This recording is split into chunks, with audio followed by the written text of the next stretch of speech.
नमस्कार दोस्तों, आप सभी का स्वागत है कॉन्सेप्ट एकेडमी की यूट्यूब चैनल पर। और हम डिस्कस कर रहे थे यूपीएससी ईपीएफओ का मॉडल पेपर 4। जो क्वेश्चन होंगे आपके वो होंगे 101 से लेके 110 तक। इसके बाद शायद से लास्ट पार्ट होगा जिसमें हम 10 क्वेश्चन और डिस्कस करेंगे और 120 क्वेश्चन आपके कंप्लीट हो जाएंगे। तो स्टार्ट करते हैं पेपर को। तो पहला क्वेश्चन लिखा हुआ है, which of the following characteristics of the sound is measured in the hertz. आप जानते हैं हर्ट्ज में क्या निकाली जाती है, आपकी फ्रीक्वेंसी ऑफ द साउंड्स। बाकी चीज़ की बात करते हैं, जैसे लाउडनेस है, लाउडनेस आपकी डिपेंड करती है एम्पलीट्यूड पे। एम्पलीट्यूड ये क्या होता है कि एम्पलीट्यूड के स्क्वायर का आपका डायरेक्टली प्रोपोर्शनल होता है। इंटेंसिटी जो है वो फ्रीक्वेंसी पे करती है आपकी depend, directly proportional to frequency. Wavelength के बारे में डिस्कस करते हैं। वेवलेंथ और फ्रीक्वेंसी का क्या होता है, आपका इनडायरेक्ट प्रोपोर्शन होता है, ठीक है ना। मतलब वेवलेंथ जो होती है वो इनडायरेक्ट प्रोपोर्शन शो करती है फ्रीक्वेंसी से। डिस्कस कर लेते हैं इसके बारे में, ठीक है ना। अच्छा, अगर पूछा जाएगा एम्पलीट्यूड में बता दें, आयाम बोला जाता है, फ्रीक्वेंसी को आवृत्ति बोला जाता है, वेवलेंथ को आपका इसे बोला जाता है आपका क्या, वेवलेंथ, ठीक है ना, तरंग दैर्ध्य। तो ये याद कर लेना आप। अच्छा, बात कर लेते हैं। देखो यहाँ पे लिखा हुआ है कि frequency of the sound, characteristics of the sound is measured in the hertz when sound travel through air the atmospheric pressure varies the periodically the number of the pressure variation per second is called the frequency. याद रखना, जितना एक wave, जितना मतलब एक जो आपकी क्या होती है, बोल सकते हैं वेव होती है, एक सेकंड में जितना चल जाती है ना उसे फ्रीक्वेंसी बोला जाता है। तो फ्रीक्वेंसी जो होता है उसका जो आपका क्या होता है, मात्रक होता है, सिंबल होता है, वो पर सेकंड स्क्वायर पर सेकंड होता है आपका। Sound wave frequency can be measured in the frequency counter और with the spectrum analyser. These devices work by the using a microphone to convert the sound wave into the electric signal. बिल्कुल सही है, microphone का इस्तेमाल हो रहा है। तो साउंड वेव को किस में चेंज कर देता है, माइक्रोफोन जो होता है वो क्या कर देता है, आपका साउंड वेव को किस में चेंज कर देता है, इलेक्ट्रिक सिग्नल में चेंज कर देता है।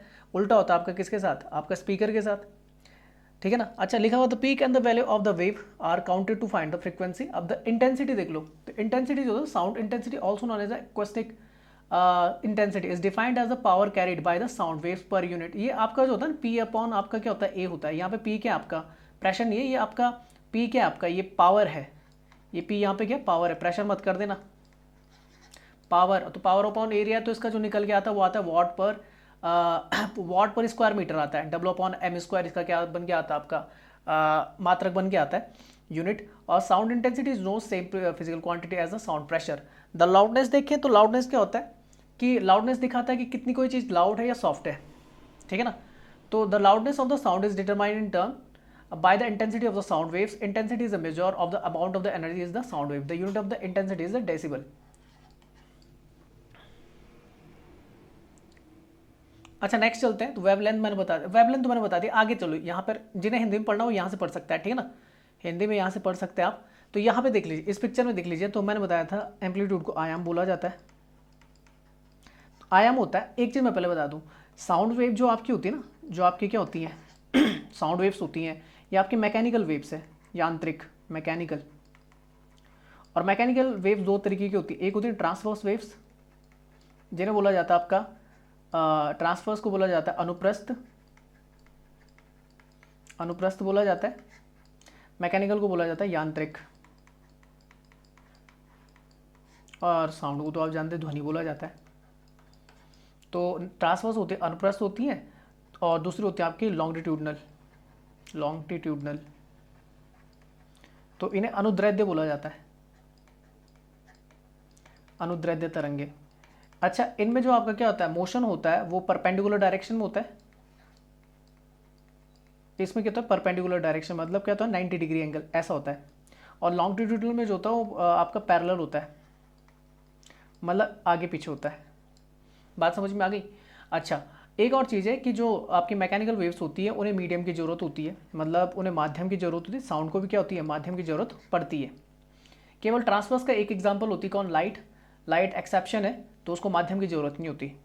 बात समझ में आई। जिनको माध्यम की ज़रूरत नहीं होती, जो नॉन मैकेनिकल वेव बोलते हैं, जैसे नॉन मैकेनिकल,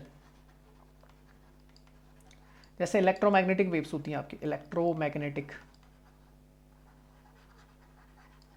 ठीक है ना, जिन्हें बोला जाता है आपका क्या, इलेक्ट्रोमैग्नेटिक को हिंदी में बोला जाता है आपका विद्युत चुंबकीय।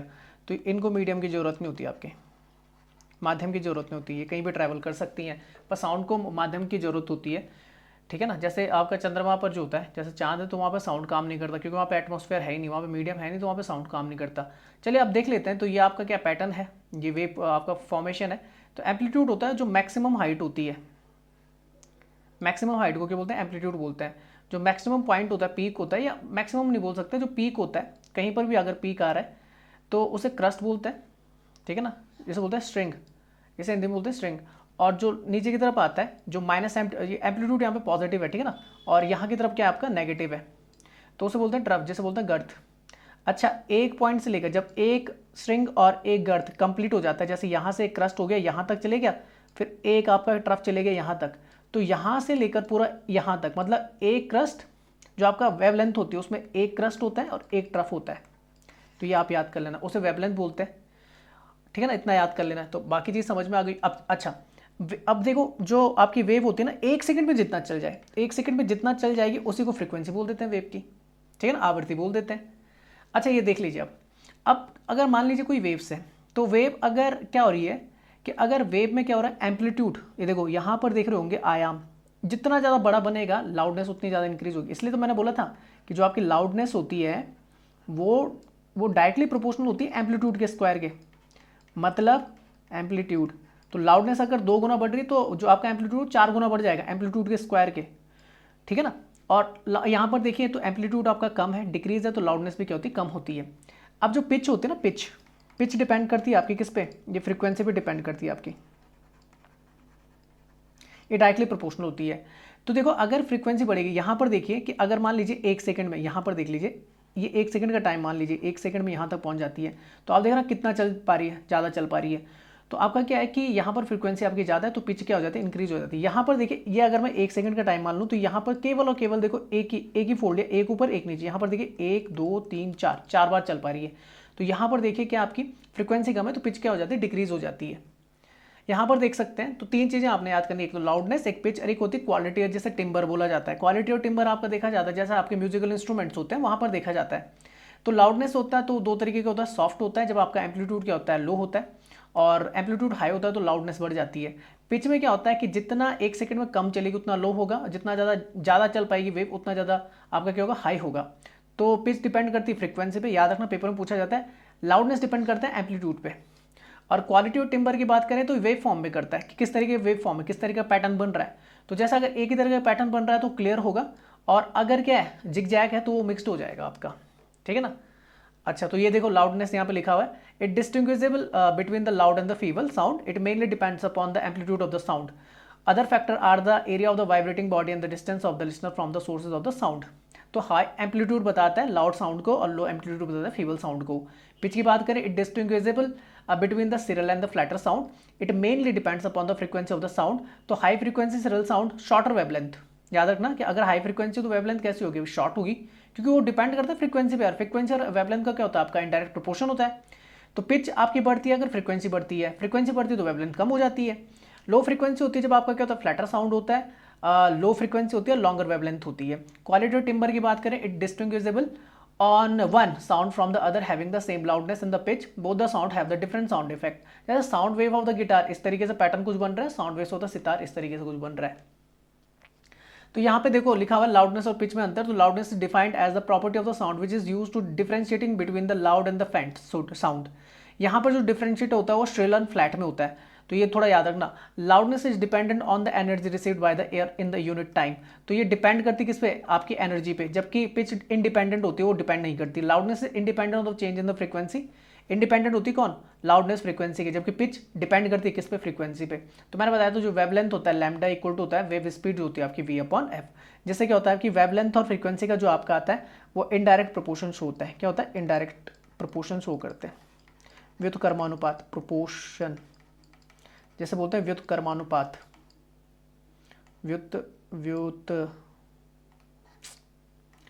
व्युत्क्रमानुपात, एक बढ़ेगा तो दूसरा घटेगा। चलिए आगे चलते हैं।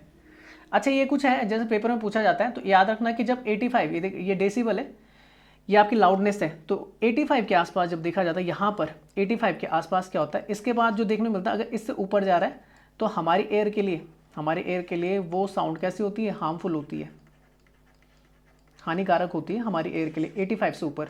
उससे नीचे ठीक है, उससे नीचे जैसे आपका क्या है, पिन फॉलिंग है तो 15 पे है आपका, डेसिबल में ना, देखो डेसिबल में तो लाउडनेस है। अच्छा रस्टिंग लीव है 30 पे है, रेफ्रिजरेटर हम है आपका, आपका फ्लोर फैन है। कन्वर्सेशन अगर आप बात करें तो लगभग 60-65 के आसपास होती है। सिटी ट्रैफिक है तो 70 से 80 के बीच में होती है, लगभग 78 के आसपास है। वैक्यूम क्लीनर वो लगभग 80 के आसपास होता है, यहाँ तक ठीक रहता है। उसके बाद हमारे कानों को चुभने लगती है आवाज़, जैसे आपका लॉन वो आपके क्या हो गया, जैसे गाड़ी की आवाज़ है या फिर ड्रिल मशीन है, ये चुभने लग जाती है। रॉक कंसर्ट है, ठीक है ना, आपका बोल सकते हैं आपका क्या, आपका जैसे बोलते हैं जैक टेक ऑफ करता है 140 पे, तो ये तो कान भी फाड़ सकता है आपके। तो ये बहुत ही ज़्यादा क्या होता है आपके, जितना ज़्यादा ऊपर जाता जाएगा उतना ज़्यादा सेंसिटिवनेस हमारे कान के लिए बढ़ती जाएगी। कान क्या हो सकते हैं आपके, फट भी सकते हैं, मतलब ख़राब भी हो सकते हैं। तो 80-85 याद रखना है, 80-85 आइडल कंडीशन कितनी होती है, बस यहाँ तक, ये यहीं तक है हमारी।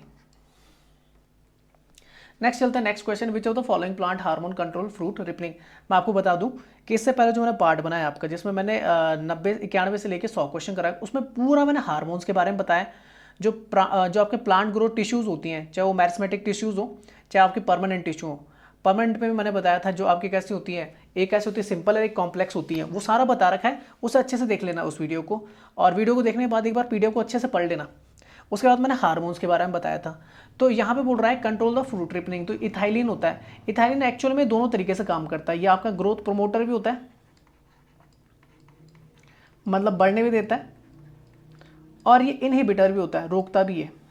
बस एक यही होता है, ठीक है ना, जैसे मैं यहाँ पे बता दूँ। बाकी ऑक्सिन जो होता है ये ग्रोथ प्रमोटर होता है, और ये जो जिबरलिक एसिड होता है ये भी ग्रोथ प्रमोटर होता है, मतलब प्रमोटर होता है। यहाँ पर देख लीजिए, तो ये तो पढ़ लेंगे आप लोग, मैं यहाँ पे दिखा देता हूँ आपको आसानी से।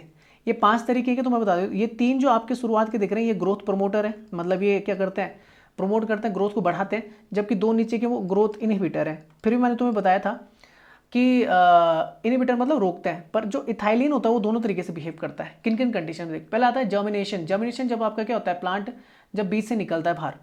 दूसरी जो आती है जब ग्रोथ टू मेच्योरिटी, जब तक वो क्या बड़ा नहीं हो जाता, मेच्योरिटी लेवल आता है। फिर उसके बाद क्या होता है, जब पेड़ बड़ा हो जाता है उसके बाद उसमें फ्लावर उगता है।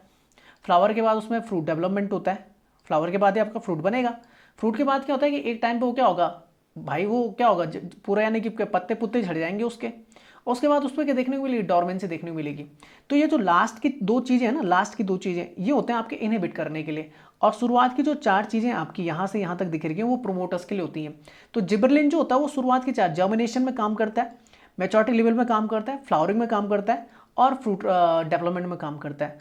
2 ये तो लास्ट के इनहिबिटर है, तो ये तो आएंगे नहीं। 3 शुरुआत के, तो शुरुआत के 3 भी नहीं आएंगे। इस चार्ट को जरूर याद कर लेना, बाकी चीज़ याद करने की जरूरत ही नहीं पड़ेगी फिर आपको, ठीक है ना। शुरुआत के 3 में तो ये बिल्कुल आपके हमेशा कैंसिल आउट रहेंगे, ये देख लीजिए ये वाले।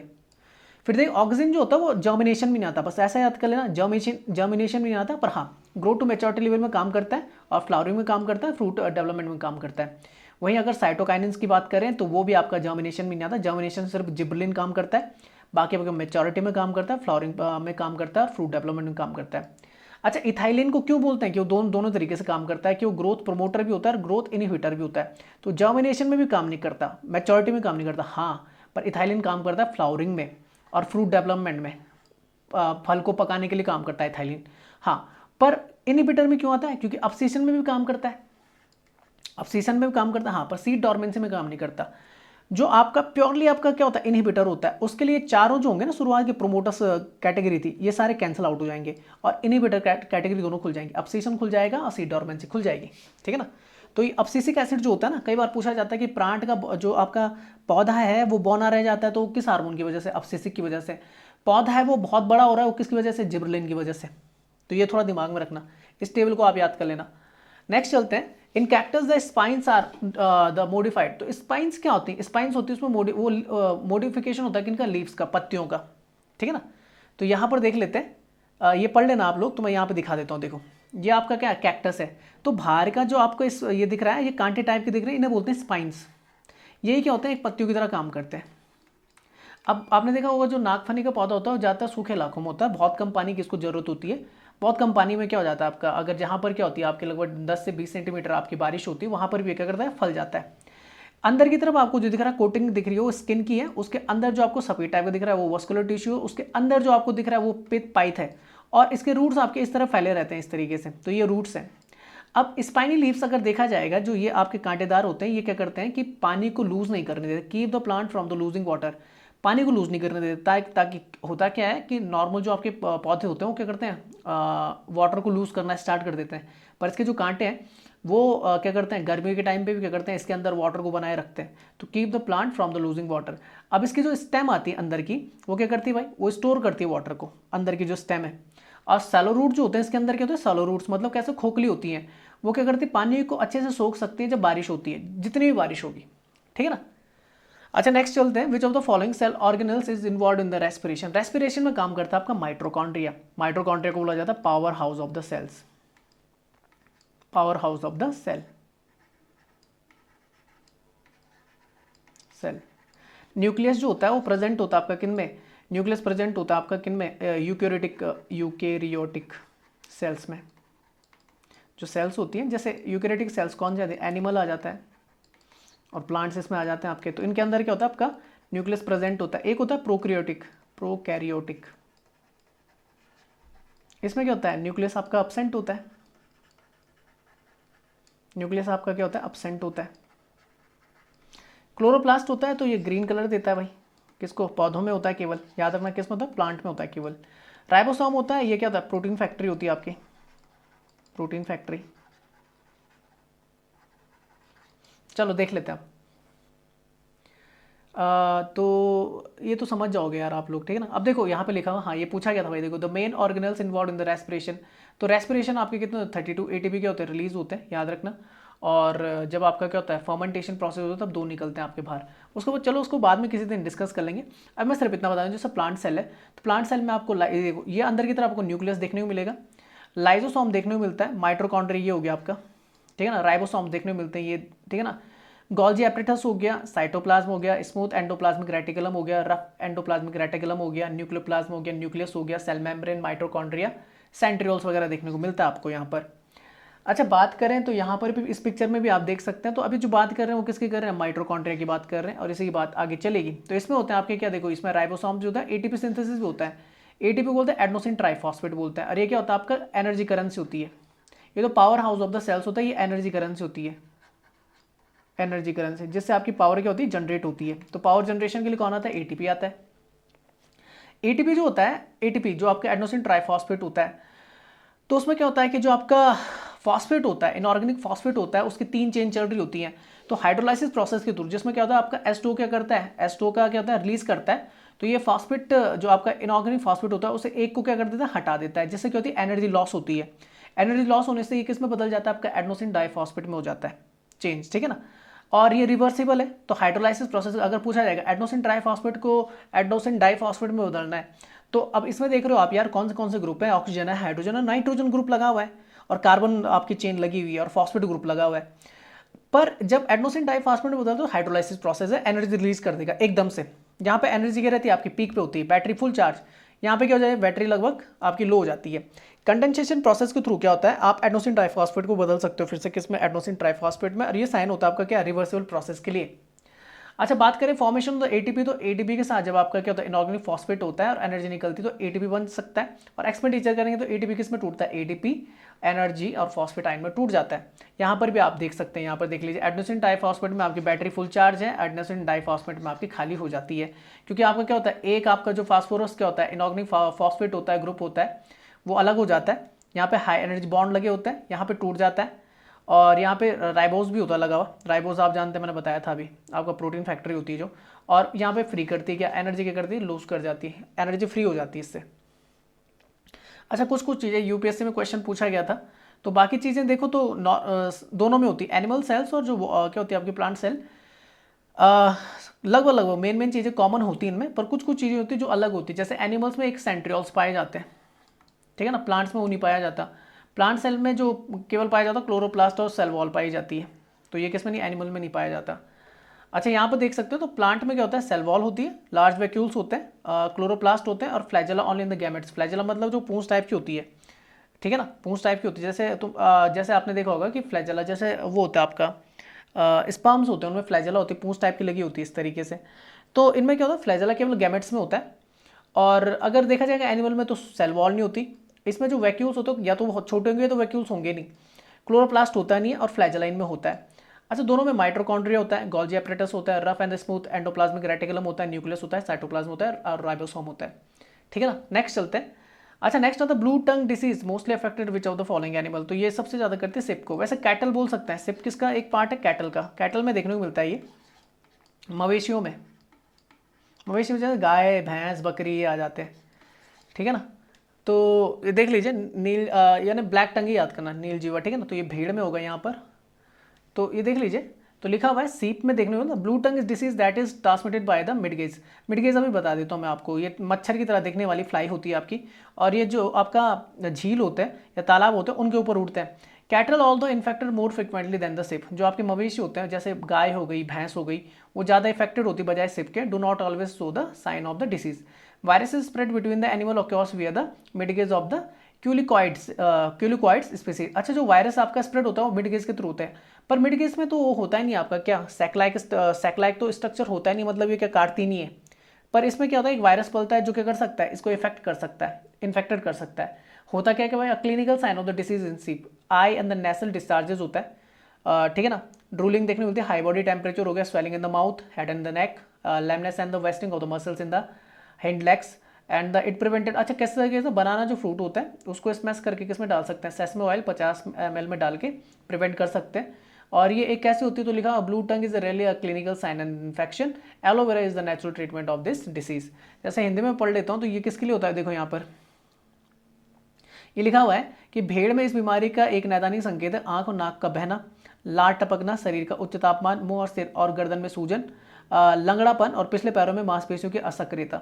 इसके निवारण के लिए केले के फल को सेसमे ऑयल जो होता है तिल का तेल, ठीक है ना, 50 ml के साथ भिगोकर उपयोग करना चाहिए।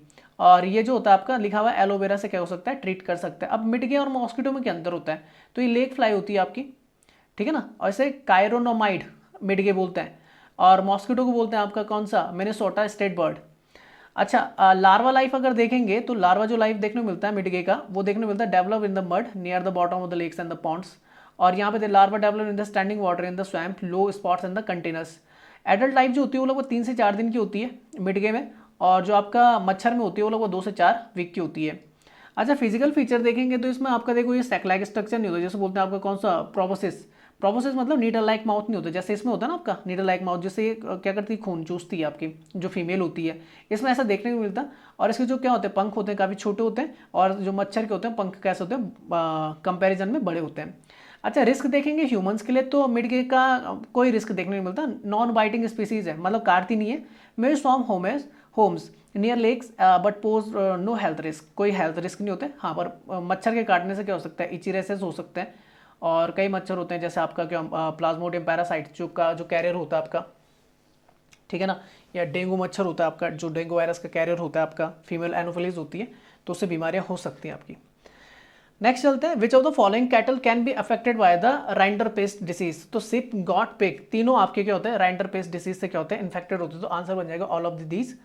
अच्छा, लिखा हुआ है rinderpest disease is the most destructive of the viral disease and the cloven footed animal. जो आपका क्या करते हैं, जो खुर वाले जानवर होते हैं ना, खुर वाले जानवर उनमें देखने को मिलता है जिनका विभाजित खुर होता है अलग अलग।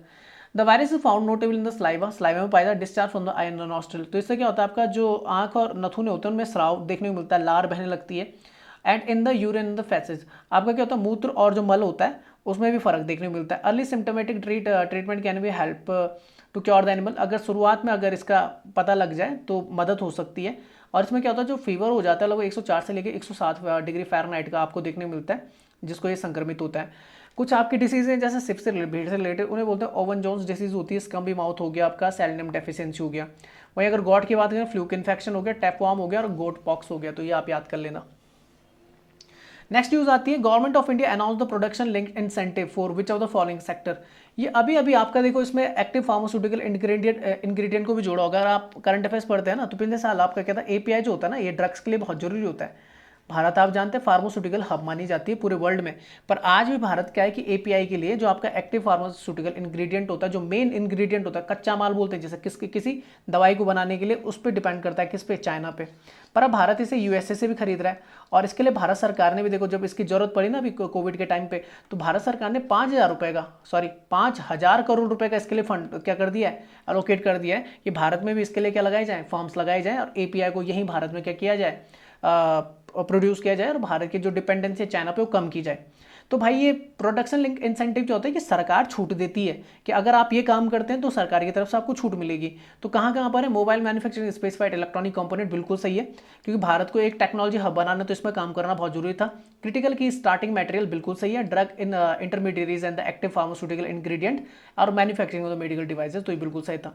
जैसे आपका पीपीई किट था, ठीक है ना, आपके क्या मास्क थे, आपके अभी देख रहे हो आप जो आपके ऑक्सीजन सिलेंडर हैं, तो उनमें आपका क्या करती है, भारत सरकार यहाँ पे छूट देती है अगर आप इस तरीके काम करते हैं, ठीक है ना। तो ये आंसर जो बनेगा ऑल ऑफ द अबव बनेगा। हिंदी में आप यहाँ पे पढ़ सकते हैं, तो मैं देखो पूरा पढ़ लेता हूँ, बहुत ही इंपॉर्टेंट है पढ़ना। तो लिखा हुआ production link incentive refer to the rebate given to the producer. जो उत्पादन करता है ना, उत्पादन करता है उसको रिबेट देती गवर्नमेंट, टैक्स में छूट देती। It is calculated as the certain percentage of the sales in the producers. The calculation of the incentive is based on the incremental production at a high rate of the growth. The final proposal of the PLI for the individual sector will be apprised by the Expenditure Finance Committee and approved by the cabinet. तो ये apprise कौन करती है, तो expenditure finance committee करती है। अच्छा, it is an outcome based, that means the incentive will be disbursed only after the production has taken place. The scheme focuses on the size and the scale by the selecting those players who can deliver on the volumes. ठीक है ना, ऐसा नहीं कि किसी को लिए, आप देख रहे हो कि अगर वॉल्यूम नहीं बढ़ रहा, आप क्या ग्रोथ नहीं देख पा रहे, तब थोड़ी नहीं मिलता, आपको ग्रोथ दिखानी पड़ेगी, आपको बेहतर काम करना पड़ेगा उस क्षेत्र में। The selection sector covering the cutting edge technology हो गया, sector for the integration with the global value chain हो गया, जॉब क्रिएटिंग सेक्टर हो गया, sector closing link to the rural economy in the highly calibrate sector under the PLI कौन कौन सा आता है, mobile manufacturing the specified electronic component आ गया, क्रिटिकल की स्टार्टिंग मटेरियल्स आ गया, drug intermediaries and the active pharmaceutical ingredient आ गया, manufacturing of the medical devices आ गया। The government has expanded this scheme to 10 more sectors with the incentive worth 2 lakh crore. Bharat सरकार का निर्मला सीतारमण ने आपकी जो थी, उन्होंने क्या किया है, उन्होंने बोला है कि भारत को दुनिया की 5वीं सबसे बड़ी अर्थव्यवस्था बनाने के लिए बहुत जरूरी है कि अगले 5 साल में लगभग 2 लाख करोड़ का इन्वेस्टमेंट करे भारत सरकार इन क्षेत्रों में। तो उसमें कौन कौन सा है, एडवांस केमिकल, जो आपकी केमिस्ट्री सेल बैटरी है, बैटरी पे हमने प्रोडक्शन करना है, क्योंकि भारत का जो फेमस स्कीम है, फेमस स्कीम के थ्रू भारत को कहाँ ले जाना है अपने, तो फेम स्कीम के थ्रू क्या है कि हमें इलेक्ट्रिक जो आपके क्या व्हीकल्स उन्हें लॉन्च करना है, उसके लिए जरूरी है कि उसमें एक पावरफुल बैटरी लगी हो, ठीक है ना, जिससे उसकी एफिशिएंसी बढ़ सके। तो बैटरी प्रोडक्शन करना है, जो अभी भी भारत क्या डिपेंड करता है चाइना पे। चाइना पूरी तरीके से इंडिपेंडेंट है बैटरीज के मामले में। जो आपकी कौन सी आती है, फ़ोन में कौन सी बैटरी लगती है आपकी, लिथियम आयंस बैटरी, ठीक है ना। अच्छा, electronic and the technological products हो गए, automobile and the auto component हो गए, फार्मास्यूटिकल ड्रग्स हो गई, telecom and the network product हो गए, टेक्सटाइल प्रोडक्ट्स हो गए, MFF segment and the technical textile हो गए, फूड प्रोडक्ट्स हो गए, high efficiency solar PV modules हो गए। हाँ, इस पर भी भारत काम कर रहा है, क्योंकि भारत का टारगेट है भाई, भारत का टारगेट था ना 2020-22 का टारगेट था कि भारत कितना कर देगा, 175 गीगावाट आपका टारगेट अचीव करेगा बाय रिन्यूएबल एनर्जी। और जो भारत ने 2030 तक कितना कर दिया है, 2030 तक हमने अपना टारगेट 450 गीगावाट रखा है। हालांकि बोला जा रहा है कि 175 गीगावाट भारत अचीव नहीं कर पाएगा, पर देखते हैं क्या कर सकता है भारत भी। अच्छा, 9 जो है वो वाइट गुड्स आ गया आपका, एसीज एंड द एलईडीज हो गया, स्पेशलिटी स्टील भी आपका इसके अंदर आता है। तो ये आपकी स्कीम में देखो इंसेंटिव 4 to 6% के आसपास है आपका, तो आप ये पढ़ सकते हैं। नेक्स्ट न्यूज आती है, what is the aim of the Sukanya Samriddhi Yojana. मैंने 36 बार पढ़ा दिया, 36 बार सुकन्या समृद्धि योजना, ठीक है ना। तो create a fund for the future education of the marriage expenses to girls, बिल्कुल सही है, यही सही है आपका। लाइफ इंश्योरेंस नहीं है, फ्री एजुकेशन का कोई यहाँ पे बात नहीं कर रखी, ये सभी के लिए। अगर किसी की 2 बेटियां हैं तो वो इसे क्या कर सकता है, आपका सुकन्या समृद्धि योजना का फायदा ले सकते हैं, ठीक है ना। अच्छा, provide the financial assistant to the government by the government, नहीं, तो ये नहीं है। तो इसका सिर्फ आंसर है कि केवल अकाउंट खोलने के लिए, और ये कोई भी खोल सकता है। तो यहाँ पे पढ़ लेते हैं, देखो लिखा हुआ है कि the main aim of the Sukanya Samriddhi Yojana to encourage the parents of the girl child in the order to create the fund for the future education the marriage expenses for their child. The Sukanya Samriddhi account is designed to provide a bright future for the girl child. The scheme was launched by the prime minister Narendra Modi on the 22 January 2015। Guarantee से लिख के ले लो, ये कई पेपरों में पहली बार पूछा भी गया है और अभी पूछा जाएगा। 22 जनवरी 2015 को ये लॉन्च हुई थी।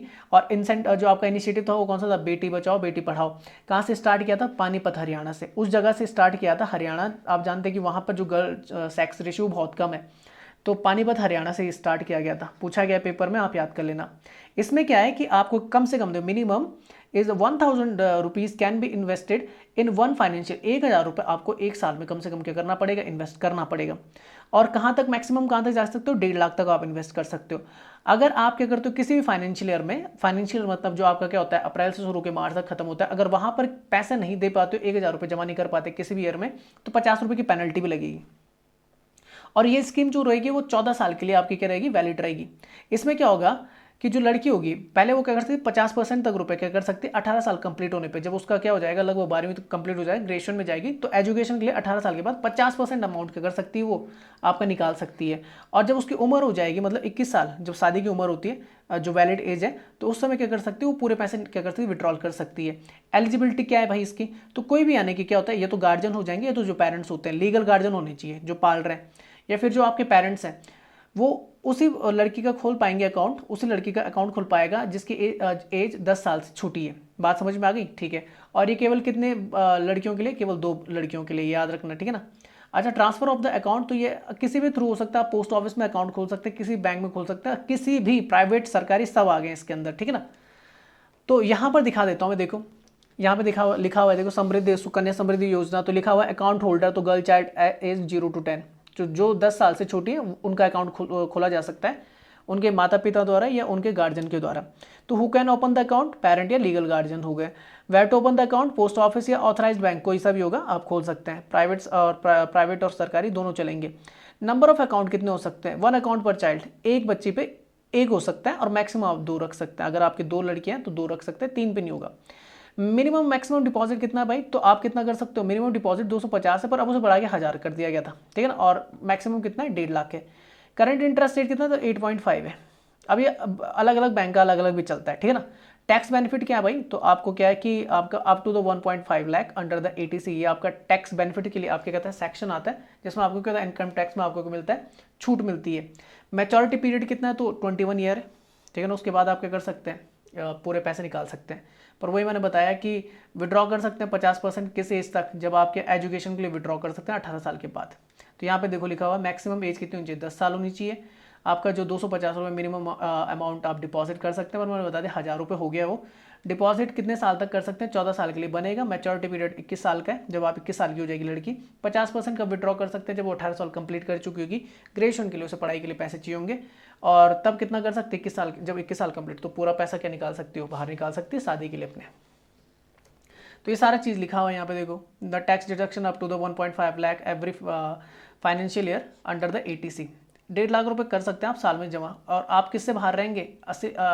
जो आपका क्या आता है इनकम टैक्स का, जो आपका सेक्शन ATC आता है उससे बाहर रहेगा। तो टैक्स में आपको टैक्स नहीं लगेगा। मिनिमम अमाउंट 250 है, मैक्सिमम 1.5 लाख है पर ईयर के हिसाब से। फिर मैंने बताया था अगर फाइनेंशियल ईयर में जमा नहीं करो तो 50 रुपये का पेनल्टी भी है। 2 बच्चों के लिए 10 साल से कम क्यों नहीं चाहिए? 21 साल का टेन्योर है, 14 साल इन्वेस्टमेंट पीरियड है। रेट ऑफ इंटरेस्ट 8.4 है। Second quarter of the physical year 2019-20 में आप पार्शियल विड्रॉल कर सकते हैं 50% तक, जब लड़की कितना अटेंड कर देगी 18 साल की एज। तो ये याद कर लेना। नेक्स्ट आता है विच ऑफ द फॉलोइंग या below statement are correct about the Pradhan Mantri Garib Kalyan Yojana. गरीब कल्याण योजना के अंतर्गत कई सारी स्कीम आ जाती हैं। जैसे पहले लिखा हुआ it was launch in the year 2015 में नहीं था, 2016 में ये लॉन्च हुई थी आपकी प्रधानमंत्री गरीब कल्याण योजना।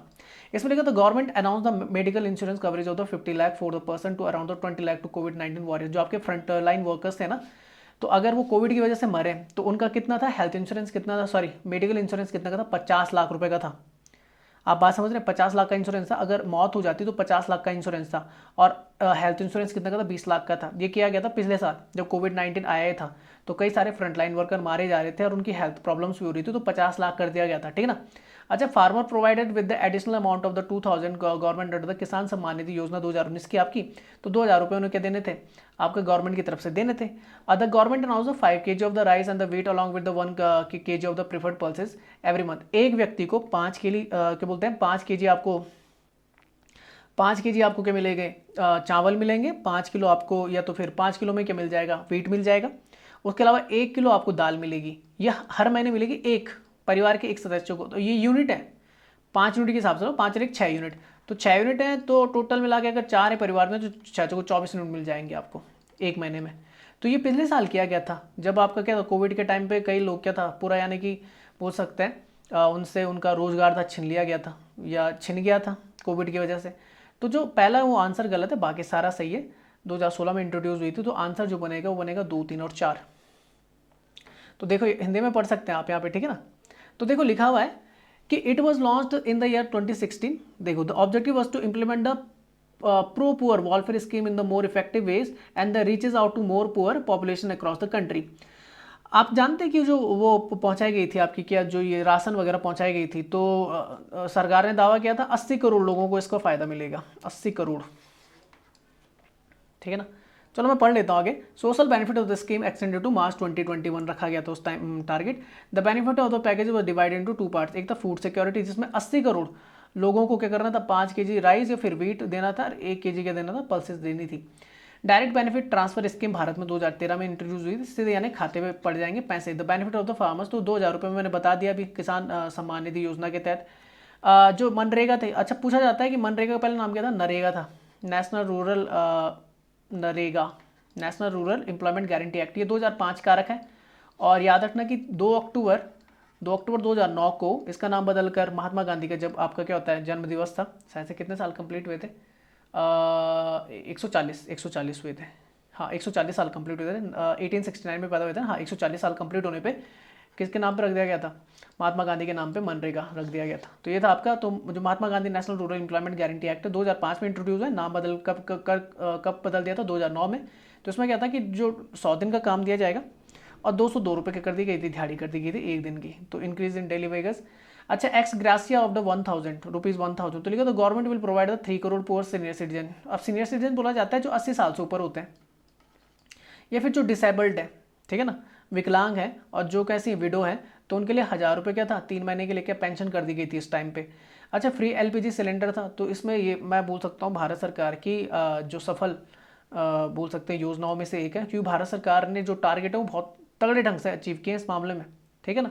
अब कुछ कुछ जगह हो सकता है कि फ्रॉड चली होंगी, पर ज़्यादातर आप मान सकते हैं एलपीजी कलेक्शन जो आता है आपका, वो मैं बोल सकता हूँ कि आपका क्या था, एक सक्सेस था। उज्ज्वला योजना के तहत क्या था, 8.3 करोड़ बीपीएल फैमिलीज को क्या बांटे गए थे, एलपीजी कनेक्शन बांटे गए थे, सिलेंडर वगैरह बांटे गए थे। अच्छा x gratia of the women account holders, तो 20 crore women account holder under the Jan Dhan योजना विल बी रिसीविंग द। अच्छा देखो, अगर महिला के नाम पे क्या खुलता है, जनधन योजना के तहत जनधन अकाउंट खुलता है, तो 500 रुपये का क्या मिलेगा, उसे एक्स ग्रासिया अमाउंट मिलेगी, एक्स्ट्रा मिलेगी 3 महीने के लिए अगर महिला के नाम पे। अच्छा एवल द कोलेट्रल